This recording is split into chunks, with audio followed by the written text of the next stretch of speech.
Ce qui m'a intéressé dans ce métier de graphiste, c'est le fait que c'est un métier où tu as un compromis entre une activité très créative, où tu peux vraiment avoir la liberté de jouer avec des formes, des typos, des matières, et en même temps, tu as quand même un pied aussi dans le réel, parce que par rapport aux beaux-arts, par exemple, où tu as une démarche 100% artistique, dans le graphisme, tu es confronté à une demande, tu as un client, tu as un projet, tu as un budget.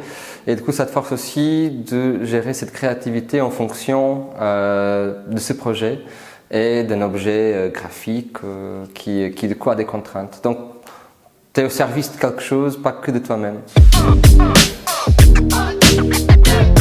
En tant qu'indépendant, finalement, on mène une petite barque comme ça qu'il faut gérer du coup tous les jours avec à la fois des questions très artistiques ou créatives, comment on répond du coup à chaque projet. Mais après, il y a des questions très terre à terre. On a un budget, on doit pouvoir se nourrir, payer un loyer. Donc du coup, ça veut dire qu'il faut que le budget rentre aussi dans notre calcul pour pouvoir avoir un revenu correct. Ça veut dire aussi gérer des contrats, des droits d'auteur, gérer parfois aussi des sous-traitants. Donc imaginons qu'on a un projet avec un client, ça veut dire aussi parfois faire appel à des tiers, un photographe, un vidéaste, un illustrateur, un web designer, un imprimeur. Donc on est un petit peu un chef d'orchestre en fait. La première, c'est la rencontre avec un projet intéressant. Ça veut dire aussi souvent qu'au départ, il faut essayer de créer nous-mêmes un projet dans le sens où le client parfois a des demandes confuses, il ne sait pas très bien ce qu'il veut. Donc, on doit donner de la clarté à la demande du client, avec lui évidemment, c'est un dialogue avec quelqu'un. Et puis à la fin, on a envie évidemment d'être heureux, de se dire qu'on a fait quelque chose qui est graphiquement heureux, qui fonctionne bien, qui est beau aussi, même si cette notion est prête à débat, que le client soit aussi satisfait.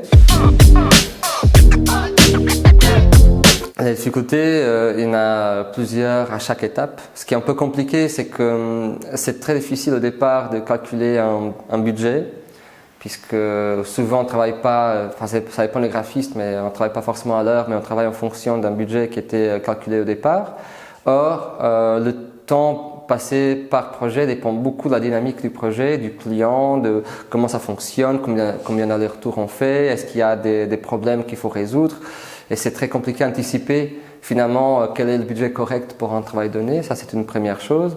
La deuxième aussi, c'est qu'on communique par des images.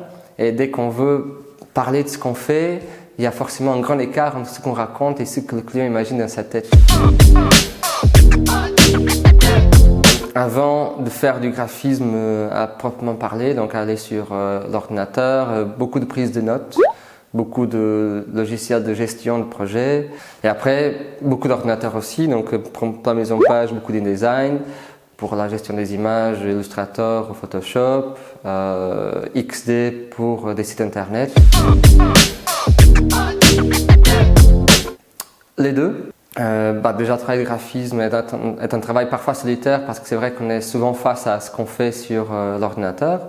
Mais déjà, on travaille avec un client. On travaille donc forcément avec et pour quelqu'un. Après, je travaille souvent aussi avec d'autres graphistes pour certains projets ou avec des illustrateurs, des photographes. Donc, on est forcément en contact avec des gens. J'aurais aimé que ce soit du 9 à 17, mais c'est jamais du 9 à 17. Parfois c'est du 9 à 22, parfois c'est du 9 à 15. C'est très variable et ça dépend évidemment si on est indépendant ou salarié.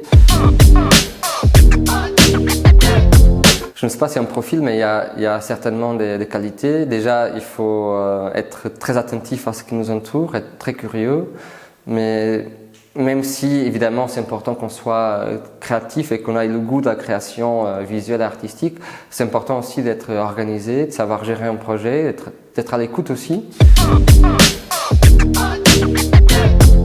Oui, ça dépend finalement de l'échelle. En fait, on commence souvent avec des petits clients privés. Parfois, on passe aux entreprises ou aux institutions. Dans mon cas, j'ai travaillé un petit peu avec des musées ou avec des associations, mais aussi avec des artistes, avec des gens avec des projets plus modestes. Beaucoup de graphistes on rêve de bosser pour des grandes marques. Moi, j'ai commencé d'ailleurs pour travailler avec des grandes marques.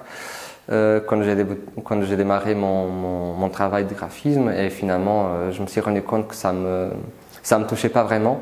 Donc j'ai fait un peu dans le sens inverse. Souvent aussi, un peu plus âgé, on est moins dans les EQT, on va être plutôt directeur artistique, donc on va plutôt diriger des graphistes.